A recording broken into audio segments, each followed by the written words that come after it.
Hello और welcome. आज के इस एक्सप्लेनर में हम एक ऐसे विषय को समझने वाले हैं जो कॉन्स्टेंटली हमारे चारों तरफ मौजूद है। हम बात कर रहे हैं ज्योग्राफी की, यानी भूगोल की, लेकिन एक बिल्कुल नए नज़रिए से। अक्सर जब हम ज्योग्राफी वर्ड सुनते हैं तो दिमाग में क्या आता है?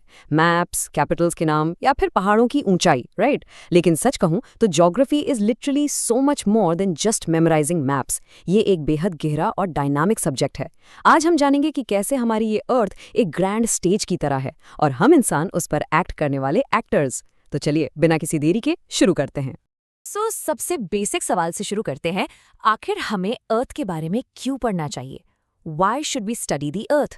अपने आसपास देखिए, हमारी पूरी जिंदगी, हमारा एग्जिस्टेंस इस एनवायरनमेंट से जुड़ा हुआ है। अगर हम प्रिमिटिव सोसाइटीज यानी शुरुआती इंसानों की बात करें तो वो नेचर पर पूरी तरह डिपेंडेंट थे। उनका खाना, पहनावा, सब कुछ उनके आसपास की नेचर ही डिसाइड करती थी। लेकिन वक्त के साथ जैसे जैसे इंसान ने टेक्नोलॉजी डेवलप की, हमने नेचर के साथ अडेप्ट करना और उसे मॉडिफाई करना शुरू कर दिया। हमने खेती शुरू की, घर बनाए और लिटरली इस नेचुरल एनवायरनमेंट को ह्यूमनाइज कर दिया। इस लगातार चलने वाले बदलाव और इंटरैक्शन को समझने के लिए ही हमें ज्योग्राफी पढ़नी चाहिए। तो आज का हमारा रोड मैप कुछ ऐसा दिखने वाला है। हम स्टार्ट करेंगे डिफाइनिंग ज्योग्राफी से, फिर देखेंगे कि ये एक इंटीग्रेटिंग डिसिप्लिन कैसे है। उसके बाद अप्रोचेस, सिस्टमैटिक वर्सेस रीजनल, फिर इसकी कोर ब्रांचेस और फाइनली हम मॉडर्न टूल्स को एक्सप्लोर करेंगे। Let's move on.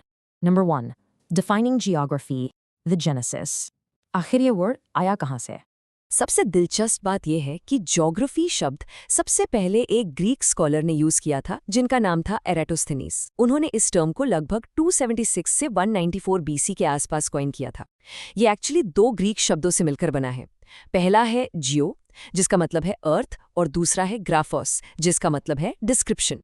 तो अगर हम इसे सिंपल शब्दों में ब्रेक डाउन करें तो ज्योग्राफी का बेसिक मतलब है description of the earth as the home of human kind, यानी पृथ्वी का वर्णन एक ऐसी जगह के रूप में जो इंसानों का घर है। Pretty beautiful thought, isn't it? Now, एक साइंस के तौर पर ज्योग्राफी आखिर किन सवालों के जवाब ढूंढता है? इसके 3 कोर क्वेश्चंस हैं। पहला है व्हाट, क्या। ये नेचुरल और कल्चरल पैटर्न्स को आइडेंटिफाई करता है कि भाई वहाँ क्या मौजूद है। दूसरा है वेयर, कहाँ। ये फीचर्स के डिस्ट्रीब्यूशन को मैप करता है। लेकिन ध्यान दीजिए, सिर्फ व्हाट और वेयर पता होने से ये एक डिसिप्लिन नहीं बन जाता। जो चीज़ इसे सच में एक डायनामिक साइंस बनाती है वो है तीसरा और सबसे इंपॉर्टेंट सवाल, वाई, क्यों। एक पर्टिकुलर पहाड़ या शहर वहाँ क्यों है। ज्योग्राफी इन फीचर्स के बीच के कॉजल रिलेशनशिप्स यानी कारण और प्रभाव को एक्सप्लेन करता है।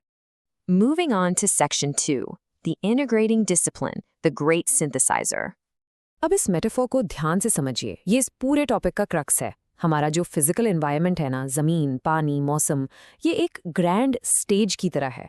नेचर हमें सिंपली रिसोर्सेज और कंडीशंस प्रोवाइड करती है, और उसके सामने हैं हम ह्यूमन सोसाइटीज़, जो उस स्टेज पर परफॉर्म करने वाले एक्टर्स हैं।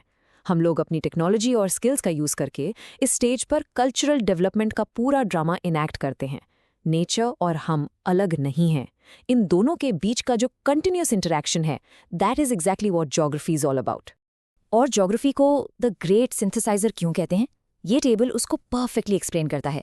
देखिए, जैसे हिस्ट्री टेम्पोरल सिंथेसिस करती है, यानी वो समय और इवेंट्स को वक्त के हिसाब से जोड़ती है, वहीं दूसरी तरफ ज्योग्राफी स्पेशल सिंथेसिस करती है। ये स्पेस और एरिया को जोड़ती है। ये एसेंशियली एक ब्रिज है। एक तरफ फिजिकल साइंसेज हैं जैसे जियोलॉजी और मेट्रियोलॉजी, और दूसरी तरफ सोशल साइंसेज हैं जैसे इकोनॉमिक्स और हिस्ट्री। ज्योग्राफी इन दोनों को प्रॉपर्ली लिंक करती है। हिस्ट्री का कोई भी बड़ा इवेंट बिना उस जगह की ज्योग्राफी को समझे पूरी तरह एक्सप्लेन नहीं किया जा सकता, right? Next up, Section 3, approaches, systematic versus regional. एक ही अर्थ को स्टडी करने के हिस्टोरिकली 2 बिल्कुल अलग नजरिए रहे हैं। पहला है सिस्टमैटिक अप्रोच, जैसे German geographer Alexander von Humboldt ने इंट्रोड्यूस किया था। इस अप्रोच में हम एक स्पेसिफिक फिनोमेनॉन को उठाते हैं और उसे पहले ग्लोबली पढ़ते हैं।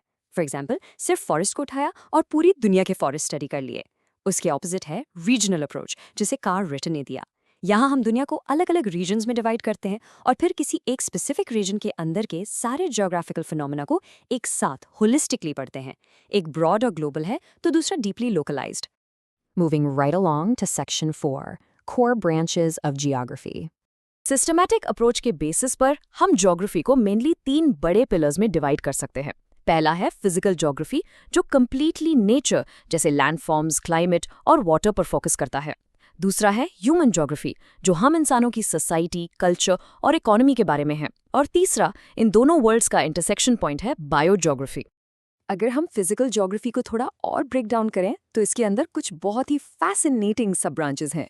जियोमॉर्फोलॉजी हमें लैंडफॉर्म्स का एवोल्यूशन बताती है कि पहाड़ और वैलीज आखिर बने कैसे। क्लाइमेटोलॉजी मौसम और एटमॉस्फेयर की डीप स्टडी है।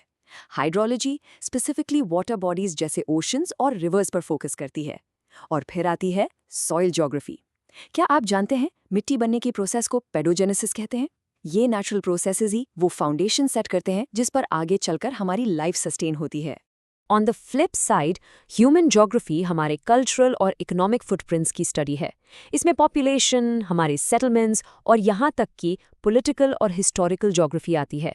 और जैसा मैंने पहले बताया, इन दोनों का ब्रिज है बायो ज्योग्राफी। इसमें आती है प्लांट और जू ज्योग्राफी। और सबसे क्रूशियल आज के टाइम में एनवायरमेंटल ज्योग्राफी। ये मॉडर्न दुनिया के इश्यूज जैसी इकोलॉजी और कंजर्वेशन को एड्रेस करती है, क्योंकि ह्यूमन एक्टिविटीज ने नेचर को ड्रास्टिकली चेंज कर दिया है। And finally, Section 5, Modern Geographic Tools. अब आज का ज्योग्राफर सिर्फ हाथ से बने मैप्स पे डिपेंडेंट नहीं है। टेक्नोलॉजी ने इस फील्ड को कंप्लीटली ट्रांसफॉर्म कर दिया है। आज हम यूज करते हैं GIS यानी जियोग्राफिक इंफॉर्मेशन सिस्टम। ये मैसिव स्पेशियल डेटा को इंस्टेंटली मैप और एनालाइज करने के काम आता है। फिर है GPS, जिसका यूज तो हम एवरीडे लाइफ में प्रिसाइज लोकेशन के लिए करते ही हैं। और रिमोट सेंसिंग, जहां सैटेलाइट्स बिना अर्थ को फिजिकली टच किए डायरेक्टली ऊपर से ही डिटेल्ड इन्फॉर्मेशन गैदर कर लेती हैं। इन मॉडर्न टूल्स के बिना आज के टाइम पे अर्बन प्लानिंग या डिजास्टर मैनेजमेंट लिटरली इम्पॉसिबल है। इस सारे डीप डिस्कशन को अगर एक सिंगल थॉट में समझना हो तो हेटनर का ये statement absolutely hit the nail on the head. Geography studies the differences of phenomena usually related in different parts of the Earth's surface.